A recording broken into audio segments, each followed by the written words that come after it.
What is going on, Player Profiler Nation? It's your boy Jason today, hosting the Trade Gods as Matty Kiwoom is on a family camping trip. So good for him. I hope he's enjoying it. When he told me that, I was like, oh, dude, go enjoy your camping trip. We'll get it sorted. And so filling his shoes, his massive shoes, is the man himself, the OG Fantasy, Theo Gremminger. I'm so glad to have you on. Debut of Trade Gods, right? We haven't had you on yet. I know I'm completely insulted that you and Maddie haven't hit me up. I've been on Wake and Take, and I've been on the Game Plan, but I have not been on Trade Gods. I'm a big fan of Trade Gods. I love what you guys do. I think it's super cool. And I'm happy to talk some trades with you today, Jason. Yeah, I'm excited to have you on. Before we get into the trades, is there anything going on in like the camp hypes or anything that you're buying into right now? Well, I'm excited about Jordan Addison making his debut. I think he's been a little bit under the radar, but all of the kind of news out of Minnesota camp has been very positive for him. Mm-hmm. There's been like the whole, KJ Osborne is the wide receiver 2. Yeah. But it's just, come on, man. It's Jordan Addison. We love him at Player Profiler, and I'm excited. I think he makes his debut in the preseason game this evening. So yeah, I mean, I love the preseason hype. I think that you have to take it all with a grain of salt, but we get bombarded with information. I like when there's like coaches plus teammates. I love the positive drumbeat players. And I think if you're able to kind of spot those guys, sometimes you got to like read between the tea leaves and you'll see the guys kind of that are going to gain value in ADP kind of before they gain it. Yep. But yeah, I'm excited. I love preseason NFL. I mean, anybody who wants to hate on preseason NFL, it's like, what do you want to watch right now? What do you want to do? What else are you watching? I mean, come on, it's football. Yeah, it's that's football. It. Who cares if it's not the name on like your favorite jersey for your team? That's right. I'm excited for Demario Douglas tonight. Like what will he show? Who knows? Who knows? So hopefully, some rumor names come up in these trades today. The first one is an absolute doozy. So let's go ahead and look at it. This was Devonta Smith being received by someone in our Discord. Let me get you in here. There we go. Devonta Smith being received by someone in our Discord, and all they had to give up was Jamaal Williams and Christian Kirk. It's a 12-team full PPR start 10 league. When you look at that, how do you feel? And this is a redraft league or a dynasty league? These are all going to be dynasty. This is a smash. It's such an easy for Team A. This is a classic 2-for-1 trade. 2-for-1 trades can oftentimes be a cheat code, even in a very and there's no context in terms of how deep these rosters are. It could be like a sicko 30-man roster dynasty league, or it could be something similar to FFPC where it's a 20 man roster. But Jason, come on. Devonta Smith for Jamaal Williams and Christian Kirk. Jamaal Williams has Kamara coming back in week 4, and he's got Kendre Miller behind him. Jamaal Williams' ceiling is certainly lower than it was last year. He's not going to run for all those touchdowns. And Christian Kirk now has target competition in Calvin Ridley. I think Christian Kirk is slightly underrated in Dynasty because, we've seen it from him 2 straight seasons, and I think there could be a slight discount with the Ridley window, but this is a easy one. Devonta Smith, in terms of startup value, is head and shoulders ahead of Kirk and Williams. Devonta Smith last year had more receptions than any Eagle in the history of the franchise, and he's entering into his 3rd year in the league. He's already given you a wide receiver 1 year in year 1, and he's attached to a tremendous quarterback in Jalen Hurts. This is a robbery by Team A. Yeah, I'm with you there 100%. I'm a huge Devonta Smith guy. If you go to my staff profile, he's one of my guys in general. I love him a ton. And to see him get acquired for so cheap makes me jealous because no one in my leagues is letting me do this for him. And I also agree with you that Christian Kirk is of value. I mean, last year he was 3rd in slot snaps, number 5 in red zone targets, and had a massive 133 targets. Yeah. Not much is going to change with the arrival of Calvin Ridley. I just said number 3 in slot snaps. Calvin Ridley's not doing that. His role is staying the same, still attached to Trevor Lawrence. So I do agree he's a value. But Jamaal Williams does not close that gap to Devonta Smith at all. I need a first in here if I'm doing it. I flipped a Devonta Smith for the 102 earlier this year when I took Jahmyr Gibbs. That's the kind of player that you'd want to pivot off of Devonta Smith from. I think Devonta Smith, if you want to trade Devonta Smith to get like a Chris Olave, I think like you could do that if you want to try to make your pivots. Or if you wanted to get, a package, I would have aimed much higher. I think if I wanted Christian Kirk and Jamaal Williams, like you said, I think there's some managers that would give you Christian Kirk and a 2024 first to get Devonta Smith. I think a lot of managers would do that. So this is definitely selling low on a premium asset in Devonta Smith. This is a classic sell $1 and I get back a 50-cent piece and a dime. The classic trade gods verbiage. I love it. And thank you, or shout out to the Discord member who sent this in. Congratulations on acquiring the Slim Reaper for such a good price. Before we move on to trade 2, we've got to talk a little bit about the draft kit, and who better to do so than the Podfather himself. Hey, it's the Podfather. I have great news. The 2023 draft kit is live. It is world famous. Why? Because it is the best resource for winning fantasy football championships that exists. There are rankings and cheat sheets for every format you can imagine. We have projections both at the team level and the player level. And wherever you are, you can click on a player, open them up, and see in-depth written analysis about what to expect in fantasy football from that player this year. And then you can click on the team, and you can get even more in-depth analysis, all the drivers of fantasy production, both in a positive and negative direction for that team, including a signature trend. And the graphics are incredible. So these team insights, they give you the team level projections, the vacated targets, the vacated ARs, and that one dynamic for each team that you need to know when making decisions on draft day. And we added a bunch of features. I mean, individual cheat sheets for Theo and Billy and Dario. So you could take your favorite analyst and download their personal draft cheat sheet. And then in the commissioners section, also brand new this year, Memphis Young lays out everything you need to know to manage a league, do's, don'ts, tips, and what the more innovative fantasy commissioners are doing this year. That's presented by Trophy Smack. The whole package is presented by the Fantasy Football Players Championship, the FFPC, Ray Garvin, Derek Brown, the best minds in the industry contributing analysis. It's certainly not the most inexpensive draft kit on the market, but it is the best. PlayerProfiler.com/draftkit. PlayerProfiler.com/draftkit. Go get it.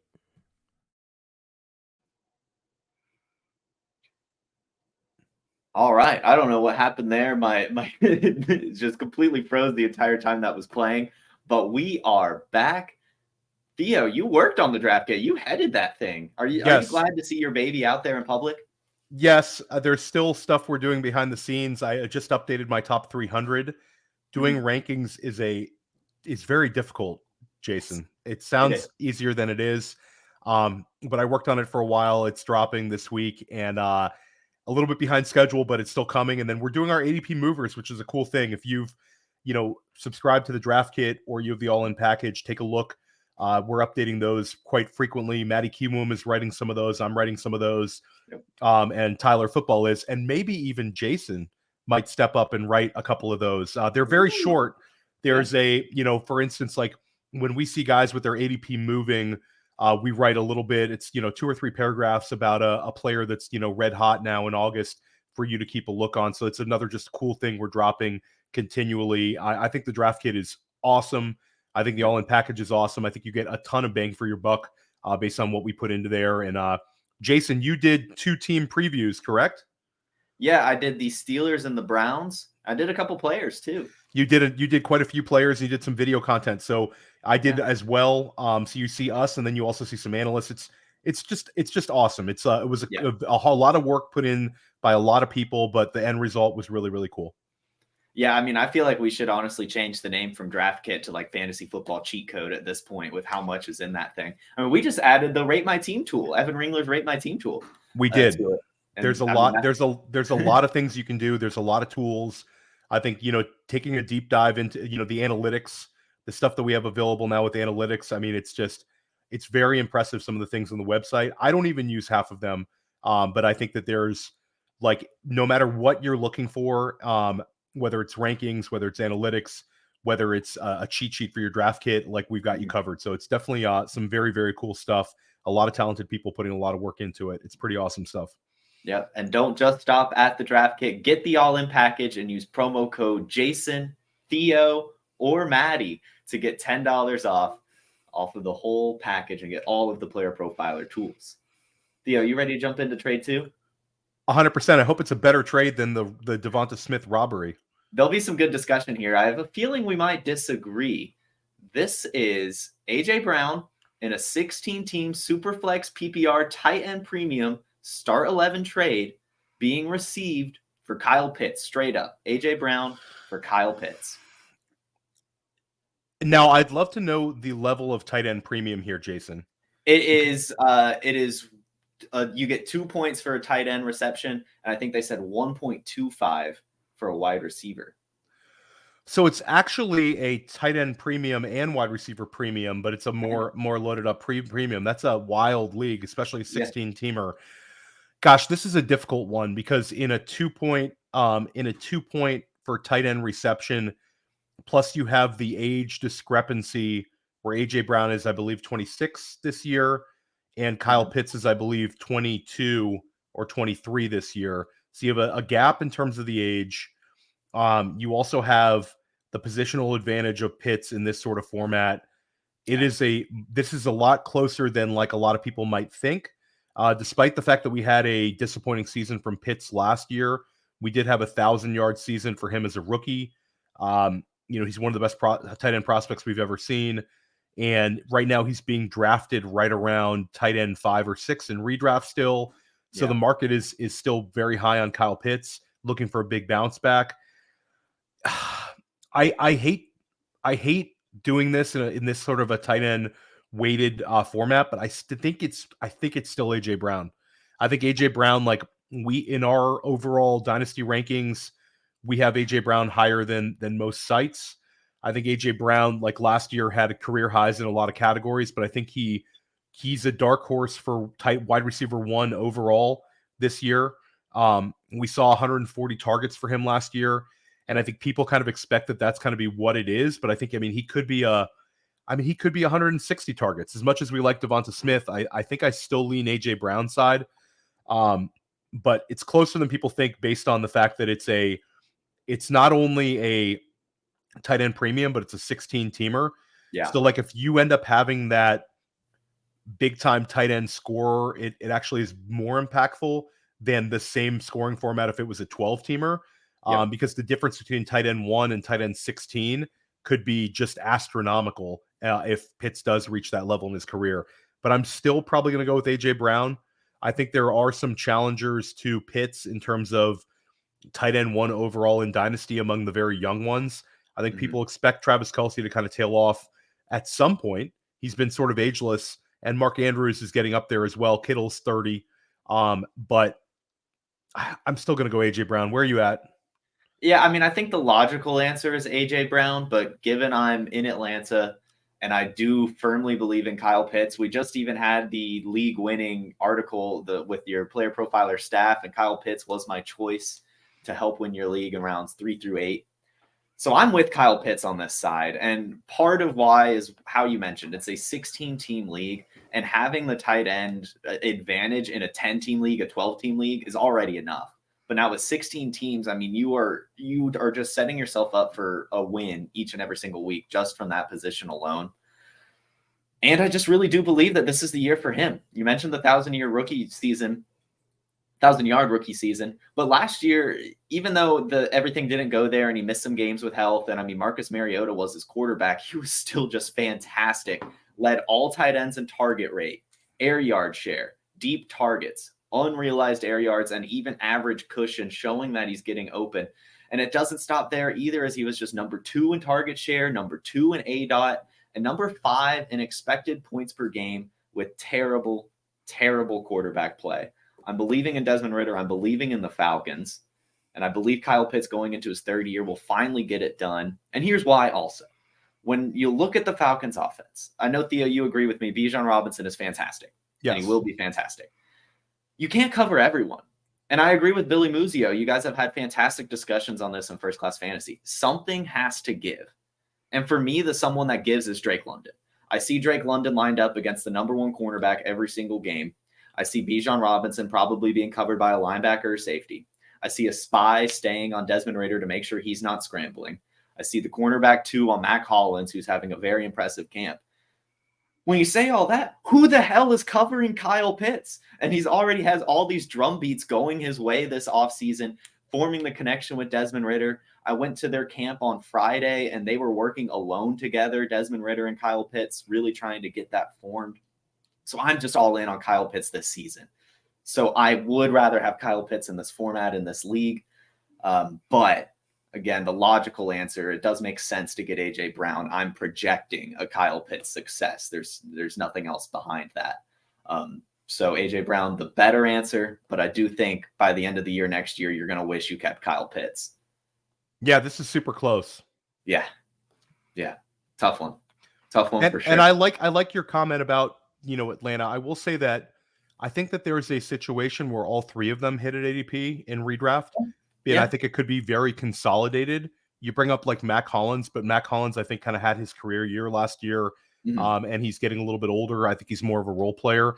I think there's a chance it could be like Drake London with like a 27% target share, Kyle Pitts like 24%, and then Bijan Robinson seeing a lot more targets than I think the market might think, based on what Arthur Smith's done in the past. And it's a winnable division where those are the playmakers. And I think the fact that I don't think Desmond Ridder is going to spread it out as much. I think he's going to go to the players that the offense is designed to get the ball to, with like a little bit of Cordero Patterson and Tyler Algier mixed in as well to keep the ground game going. So I think there's a chance London and Pitts both return value. But yeah, I'm with you. I like taking a chance on one of those guys. I've been doing it all off season in best ball, kind of splitting up my London Pitts. I think you have to. I mean, someone's going to hit. For me, my choice is Kyle Pitts, but I can't fault the choice for Drake London either. A fantastic profile. Very fun. I would argue, not even with my fandom, just probably the offense I'm most looking forward to this year. I just really want to see how all of those players are going to shake out. Let's move on to trade number 3. Team A is acquiring Miles Sanders and Darnell Mooney and trading away Tony Pollard and a 24 third and a 2024 fourth and a 12-team PPR Superflex Start 10 league. Are you upset about moving away from Tony Pollard?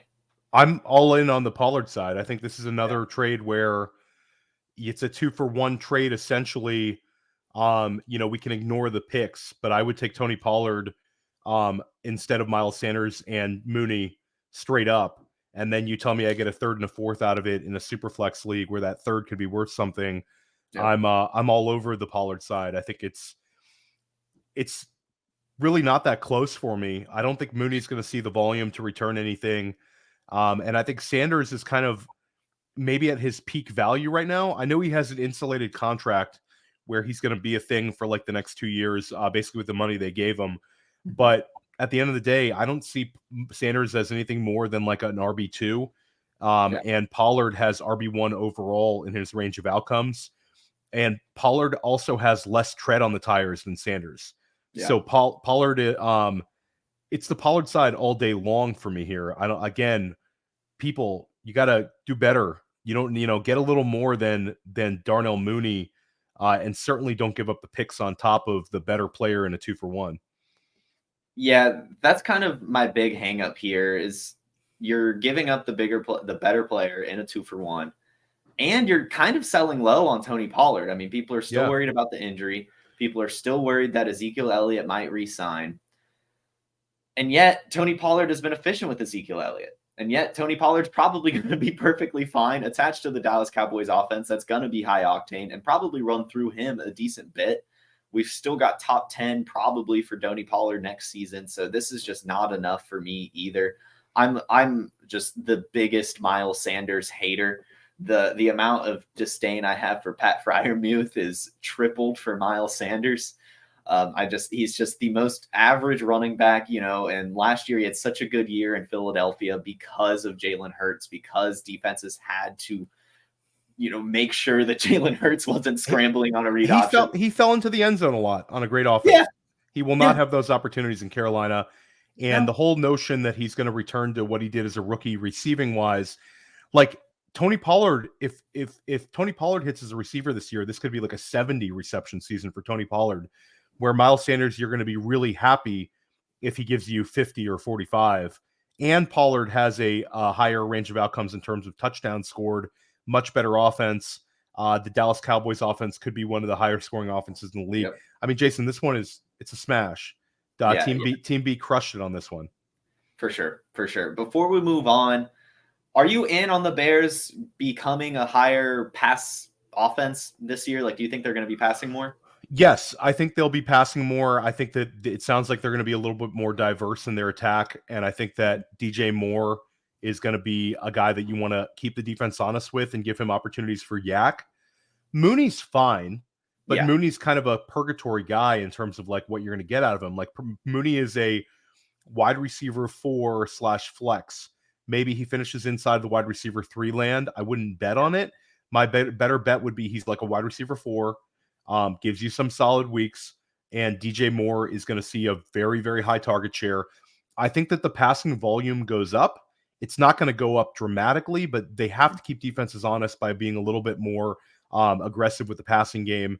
But you also have Cole Kmet, and then they've added Tyler Scott, which is a guy that's got a lot of buzz out of camp, and he's another receiver with a ton of speed. So it kind of negates a little bit of what Mooney gives you, I think, with Tyler Scott, where if you're looking for a guy that can get downfield, Scott can do that. And then Claypool's a little banged up, but when Claypool is healthy, he's also another guy that can win downfield. So I think that there's competition for targets for Mooney and an offense that's not going to be top 10 in the NFL in passing volume to support enough receivers.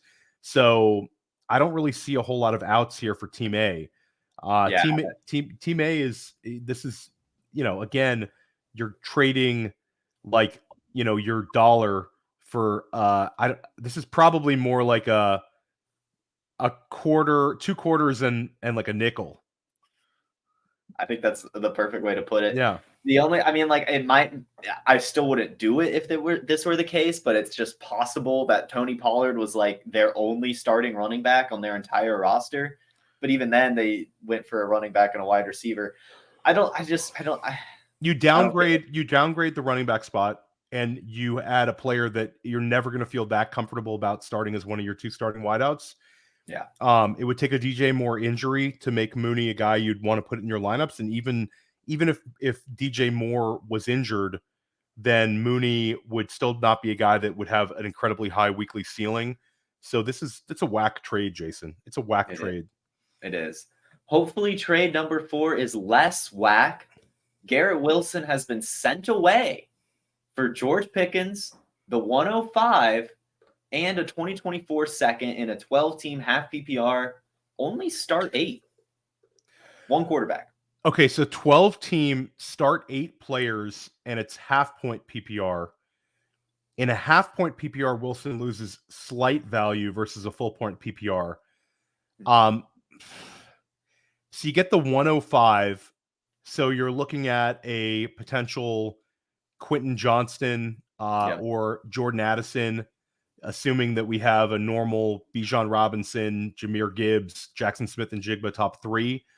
So you're ending up with basically, let's call it a Pickens and a Jordan Addison and a 2024 second for Wilson. I'm still going to probably take the Wilson side. And I think this might be the incorrect answer. I think you definitely have more outs with the Pickens side.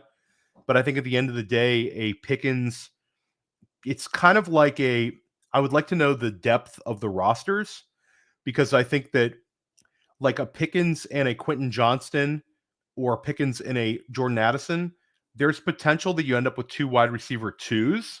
But with Garrett Wilson, you might end up with a top 5 wideout. So the 2024 second, if it was a very early one and you drafted perfectly, you might be able to catch up.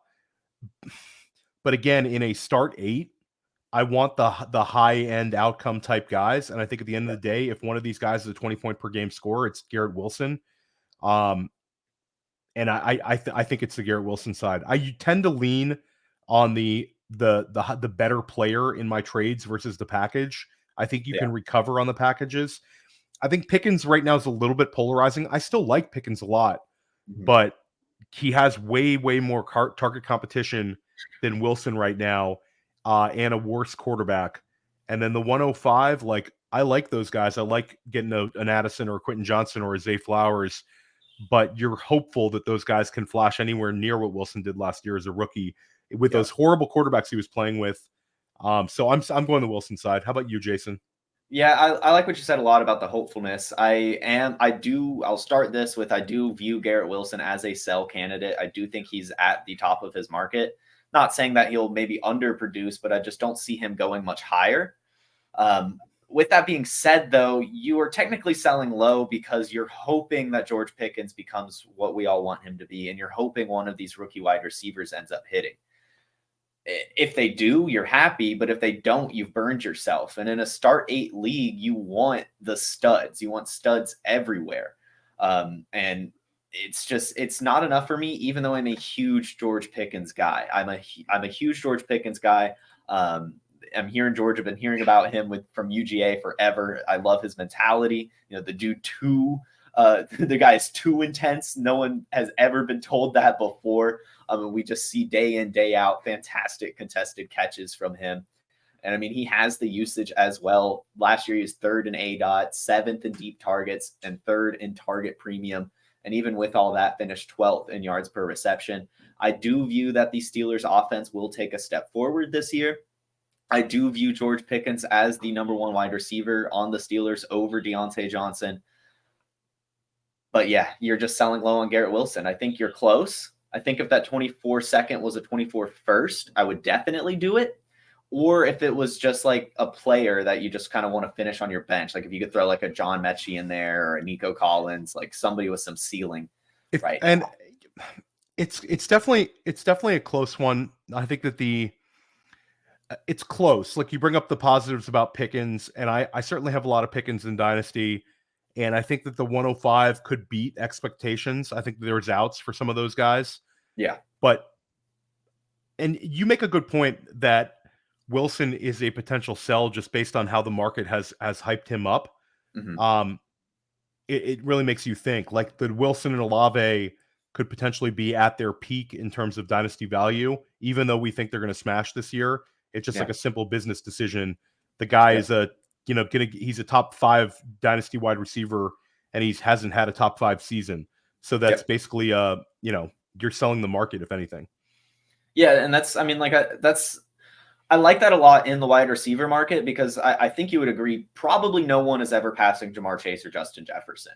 So really anyone from that like 3 to 6 range for the most part is at their ceiling.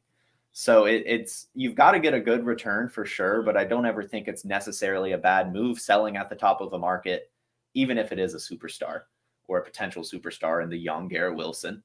And it's looking like Aaron Rodgers wants to play more than 1 season. I mean, when he signed with the Jets, the big thing was, it's probably only this year, but I mean, we've got a whole new Aaron Rodgers. He's a super kumbaya type guy now, and just seems happy to be out there, and says he wants to keep playing for the next few years. So, I mean, granted, Tom Brady said that too. So you've got to take it with a grain of salt, but still, I mean, things are looking up for Garrett Wilson. I think overall, just if all these young players on the receiving side do pan out, you're extremely happy, but you're just making a bet that you don't have to make right now. You just don't have to make that bet. Trade 5. We've got Devonta Smith sliding back in here, and this is interesting because it's Christian McCaffrey being sent away for Devonta Smith in a 3rd round pick and a full PPR start 10 team league. It's interesting. If I wish we knew context about the rosters, Jason. Yeah. If this roster of the Christian McCaffrey team was bad and needed a rebuild, I think this is an okay pivot. You know, Christian McCaffrey we look at as a guy who's unflappable, and he's certainly a top 5 pick again, but he's entering his 7th season in the league. Yeah. Not a whole lot of running backs are crushing it when they're entering year 9 in the league. So I think that it's an okay pivot. I really do. In a 10-team league, Christian McCaffrey is more impactful. Because again, I look for those like truly elite scorers, because, you know, at the end of the day, you're not having to play RB3s in your running back slot. Let's say every team is equal. RB20 is the worst starting running back. So having a potential RB1 makes a big difference. So I would say that this trade is a team context type trade, but I would say that Devonta Smith is considerably younger and could be a guy that's going to give you value for the next 5 years. Whereas Christian McCaffrey, we think he's going to age gracefully, especially with the way he plays with his receiving ability. But he is a hyper athlete. And sometimes when those guys lose just a little bit, their game falls off rapidly. I think I have to defer to team context, Jason. I think that team context is going to float it. I think that's fair for sure. I mean, it's ultimately what every trade comes down to, right?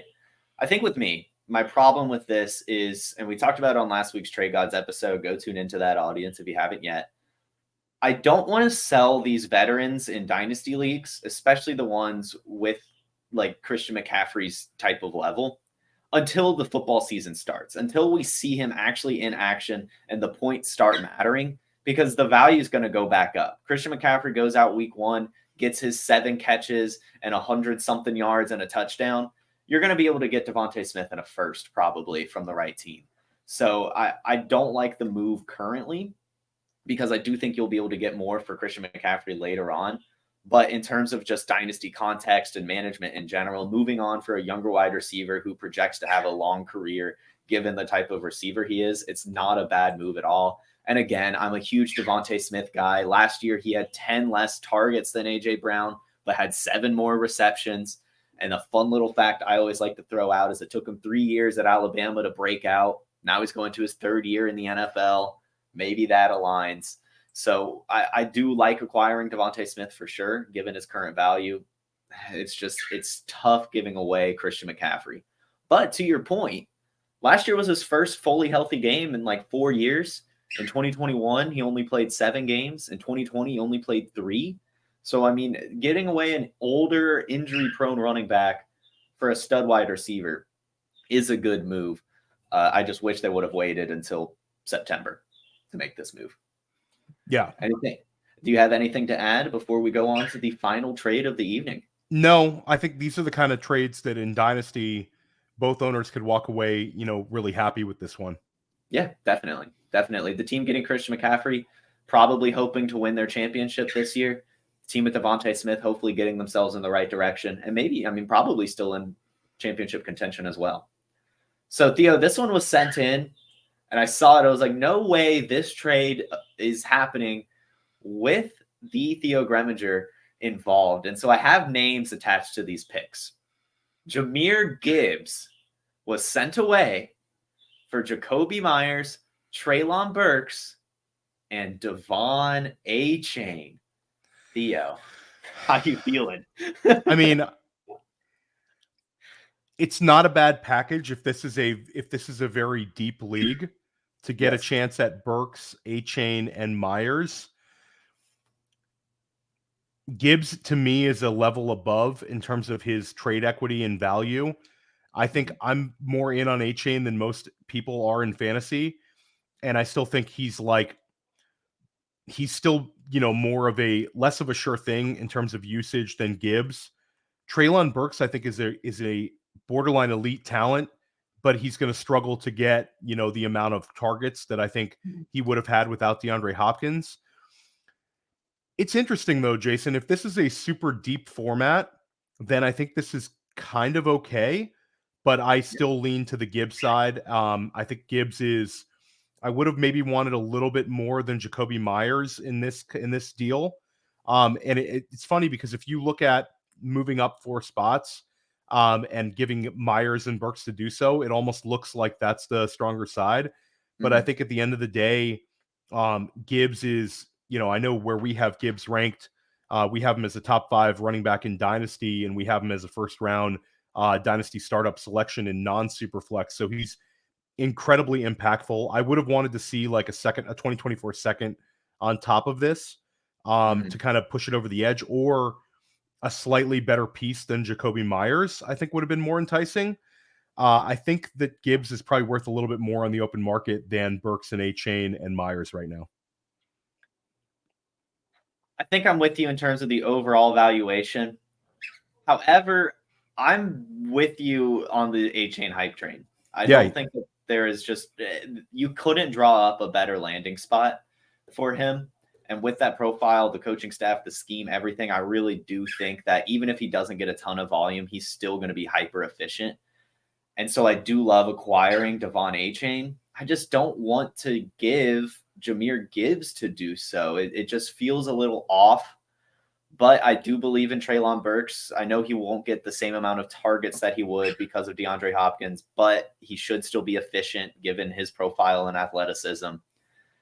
And I'm also with you with Jakobi Meyers. I would rather that just be a pick or just someone younger. I don't know. I understand the gravitation towards Jakobi Meyers, but I think I'm in the camp that the Raiders Jakobi Meyers won't get the same usage that Patriots Jakobi Meyers got. So I almost would just rather him just not be involved, to be honest, and just something else thrown in or nothing really. But I think picking a side, picking a side, I would stick with Gibbs just because of the way the market is set. But again, kind of with all these trades, if we're sitting at week 8 and Devon A-Chain and Jahmyr Gibbs have the same amount of point totals throughout the season and similar usage, I mean, shoot, man, you've got yourself Treylon Burks on top of that, another young wide receiver attached to a good offense. So it's a good trade to make. It just might be a little too rich for my blood. And a shout out to all the haters who doubted my Devon A-Chain love before the draft, who talked about his BMI, and now they want to draft him and trade for him. Well, he's up to 197 pounds last report. Yeah. I mean, the guy did track and field. Yep. And he was doing, and again, like, guys have a chance to work on their bodies a little bit. I think that call him 190 something pound guy sounds a whole lot better than a low 180s. But there's been backs that have done very well at 200 pounds. I think that last 5 pounds is a little bit overrated. You had Byron Jones compare him to Chris Johnson. You have Jalen Waddle and the media talking him up in Miami. He's apparently crushing with his receiving ability, which is something that he showed at Texas A&M, but we think could be more expansive in the NFL. So I love A-Chain, but I mean, Gibbs is my guy. This is a solid trade where, again, both managers might walk away pretty happy with the package versus the single player. If it was a rebuild, I still might want a little bit more than the Meyers side, or have a second thrown on top. I think Meyers is going to be useful. Like, I like Meyers more than Darnell Mooney right now. We looked in that previous trade. I think Meyers is going to be more, more predictable weekly than Mooney. And I think Meyers is going to fall into like the number 2 target in Vegas for what it's worth. So I think that Meyers is maybe a little bit underrated as a guy that if you need cheap flex production this year, I think you can go get him. But again, Gibbs is such a stud. Definitely. And just let me ask this before we move on. If the names were removed and we're just talking the 110 Burks and Meyers sent for the 106, is that a move you're making? Yes. And I probably would have taken Gibbs. So I'm guessing in this league, Jackson Smith and Jigba went in the top 5 for Gibbs to fall to the 106. You have the big, I guess it's hard to say. You have the big, he would have had to have gone because Will Levis is not going ahead of Gibbs here. So, yes, I think that if this was done like before the draft, it would have made more sense. But this is why you always want to trade when you're OTC, because you don't know if Gibbs is going to fall to you. Yeah, I'm definitely a big proponent of waiting till you're on the clock to trade your picks. I mean, you have no idea who's going to be there. And I mean, if another team is waiting on someone to fall and they've got the trade package to send and they really want that rookie, they're going to pay up for it. So that's just a good little trade tip for next year, everyone. Hold on to your rookie picks until that draft day. Those are all the trades that I've pulled out for this evening.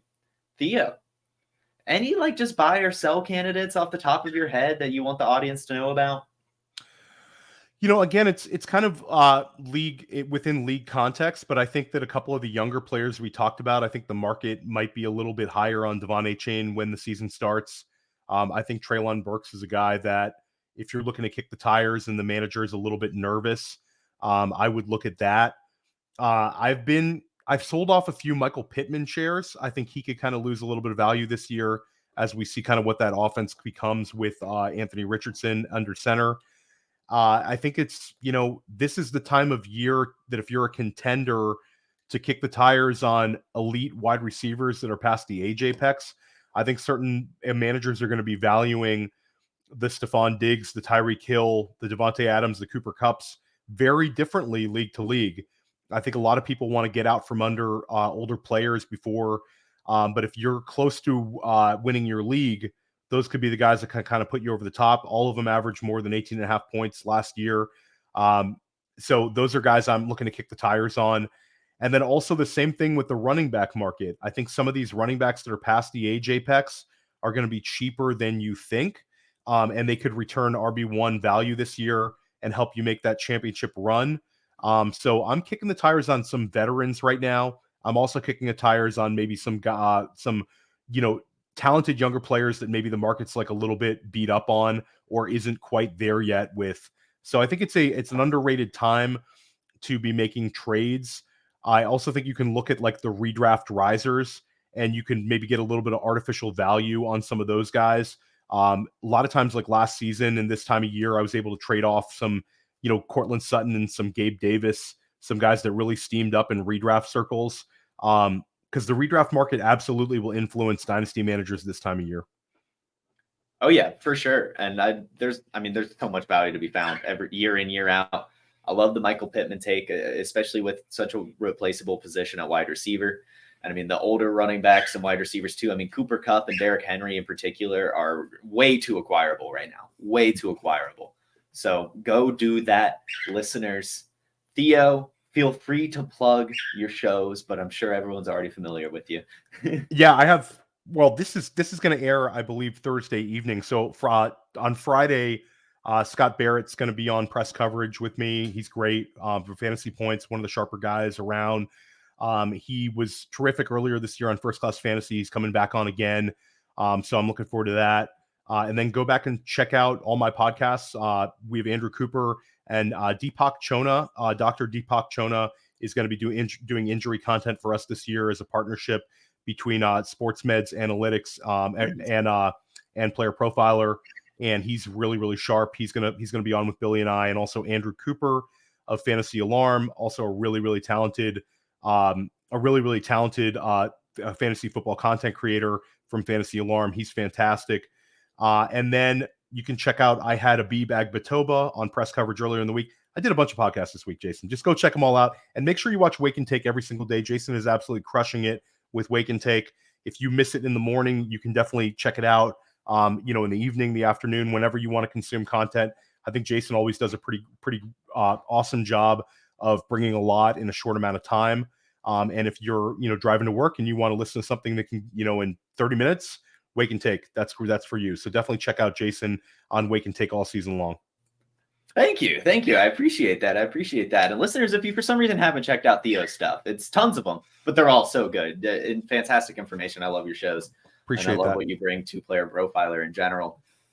Guys, thank you all for tuning in. Make sure you're following Player Profiler on all the social networks, Twitter, Instagram, Facebook, TikTok, YouTube, wherever else we're going to end up being. You have a fantastic evening, fantastic rest of your week. You'll see us next week. Me and Matty Kiwoom back for Trade Gods next Thursday, 8 p.m. Eastern. Peace. Hey, I want to take a moment to thank you for tuning in. It's important to me that all of our media be free. This is only possible because of you allowing a true independent sports media enterprise to thrive unlike any other in the business. So please subscribe to the All In package to continue to make all of this possible, to ensure that all of our stats, information, data, content is available to you, especially you, the people that get the site and get the show.